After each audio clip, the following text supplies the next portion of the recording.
I just got back from seeing Mandalorian and Grogu literally like 10 minutes ago. Just got back from the theater. And today we're going to talk about my honest thoughts. We're going to do a little bit of a spoiler free review to begin with, and then we'll get into spoilers. So, long story short, it was good. I had a lot of expectations going into this just coming off of Shadow Lord Mall. Like, Disney has been ramping up, especially with their Disney Plus Star Wars series. So, I had high expectations, but also had to tone it back a little bit because we know what happened with the other movies. So, going into there, it wasn't like I was disappointed, but it was kind of a nothing movie. Like, I really did feel like this was just a season of Mandalorian condensed into a movie. There was not really much of any world building going on, and I really did feel like they had an opportunity because I did see some headlines going into there that they were going to decanonize some of the Disney sequels. And I really did feel like coming off of Shadow Lord and Maul, they really did have a good opportunity to go into that direction with Mandalorian. And unfortunately, they didn't really. They didn't really. But that's not to discredit the movie. It was an excellent movie, and it was visually stunning. I really do feel like Star Wars, especially in the modern era, is always visually stunning, and they did not disappoint on the visuals. This movie come around, and it was absolutely beautiful. The scene we open up with is on a snow planet, and yeah, it's like every other snow planet we see in Star Wars. It was amazing. There was some AT-ATs in there, and it was a really cool action scene. The action didn't disappoint, and the characters were really cool. We saw a return of course the Mandalorian Grogu. Zeph from Rebels made his return, and we got to see some familiar faces, excuse me, and some new faces. And it was really cool to see some characters on the big screen for the first time, and some new characters. And yeah, I mean, I definitely enjoyed it, but I really do feel like it struggled from at the end of the movie. You got out of the theater and you're like, nothing really changed from where we started, if that makes sense. Like, the plot and world building of Star Wars didn't really benefit from this movie. And I felt like that was the biggest gripe and my biggest con of this movie. But if you guys are looking and deciding if you should see this or not, I would definitely recommend seeing it, as this is definitely a really fun movie. The action is really good. And of course, the visuals are amazing. It's Star Wars. The visuals never suck there. And it's really cool to see Pedro Pascal again in the Mandalorian suit. We got to see his face a little bit, as he did show it in the trailer. And it's some really good action. And one of my favorite scenes, we did see it in the trailer with the big white snake. It reminded me something straight out of Elden Ring. It was one of my favorite scenes. Excuse me. It was one of my favorite scenes in the movie.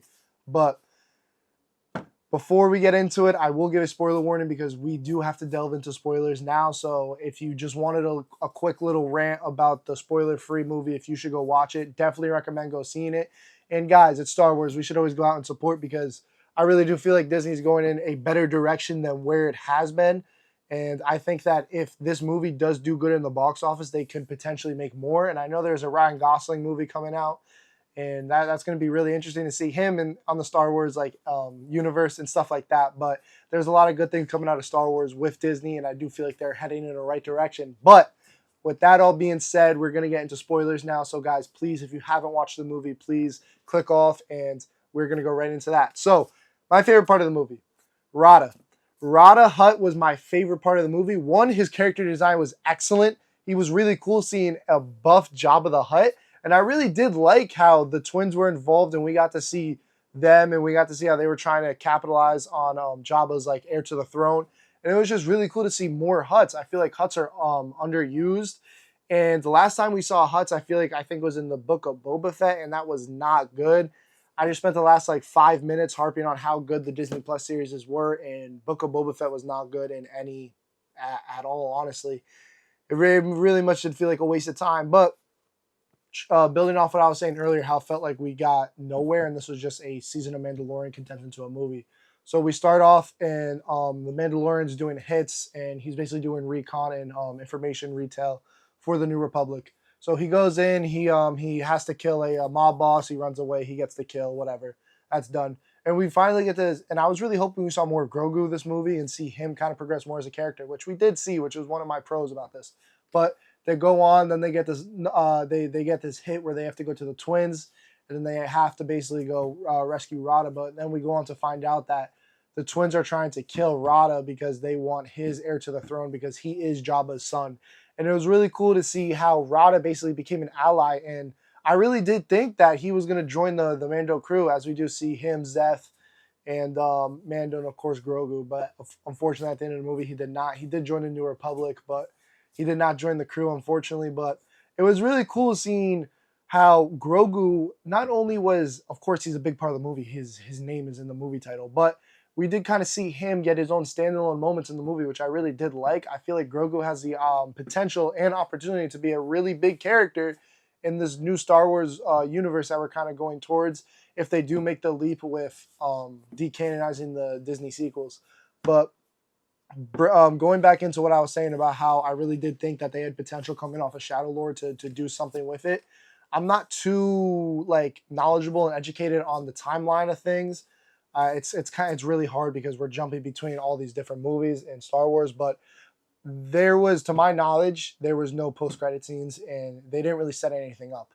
Where we started the movie, we go back, we get a hit, we do the whole movie, get a hit. Rada joins the New Republic. That's about it. Like there was nothing really much to gain in this movie, and if they were to make another movie and basically derive the plot more from where we were in Mandalorian and Grogu, we really wouldn't. You can skip Mandalorian and Grogu is basically what I'm saying. Like it didn't really do much in the grand scheme of things when it comes to pushing and further world building the Star Wars universe, but that doesn't always has to be a thing. Like we're not always gonna have the MCU universe. Like that isn't a necessity. But I did feel like in Star Wars, it was really that's what Star Wars was built upon. So it was really weird not seeing that.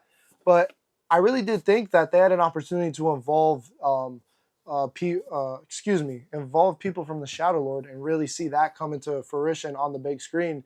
Because my theory was for Devin, I really do feel like if they decanonize the Disney sequels, we're gonna see Devin become the new big bad. She's gonna basically use Maul, get all the training she could, then she's gonna discard him and go do her own thing, and she's gonna become the new Vader, the new Sidious, and that's that. Because if you guys didn't know, George Lucas did write sequels when he sold Lucasfilms to Disney, but Disney ended up scrapping them, and the main villain was Darth Talon, I believe, which is basically Devin. So I thought it was a really cool and potentially a good opportunity for them to use that in this movie, but unfortunately they did not, and it really did just feel like it was just a season condensed into a movie. But I say all this to say it was still a good watch. I did enjoy it. Me and my father, we are big Star Wars fans, and we left that theater satisfied with what we watched, but it really sucked not seeing the plot and the world building that we're so accustomed to in Star Wars get pushed forward in this movie. But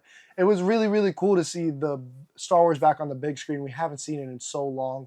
And I do feel like Disney is going in the right direction with what they're doing with these movies. I really do hope that they continue to make these movies, but I do hope that they start making their own universe. I do feel like they're kind of trapped in a box of how bad the sequels did, so they either have to scrap that and do a new canonized universe, or they have to just fill in the gaps somewhere. And it's really hard when we're working back in the timeline and you already have a established timeline where it didn't do too well. So yeah, Mandalorian Grogu. Long story short, it was a good watch. I definitely do recommend going out and seeing it. It was visually stunning.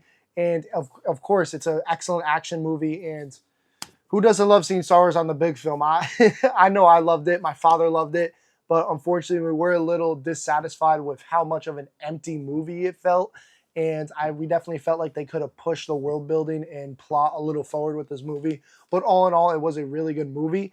Out of 10, I would definitely give it like a 7.5. I did feel like some moments kind of lacked in the movie, but I did feel like some moments kind of like excelled. Like I really did love how Grogu kind of had that standalone moment, and I really did feel like they were setting that up for Mando to just pass on. I really did feel like that was going to be Mando's end, and I didn't know how I was going to feel about that to end Mando like that, but they didn't. Not unfortunately, but they didn't, and Grogu got his good moment, and I really do feel like they still have so much potential with Grogu, and they're just wasting it not using him like this. But we will see. I'm very, very curious, and I'm excited for the future of Star Wars because they do have a lot of good opportunities, and they have been putting out really good projects. And Grogu and the Mandalorian on the big screen, the movie is not an exception. That was an excellent project, and I do feel like it is a step in the right direction. So yeah, I would definitely give it a 7.5, and I would urge every single one of you guys to go watch it because it is not a waste of your time.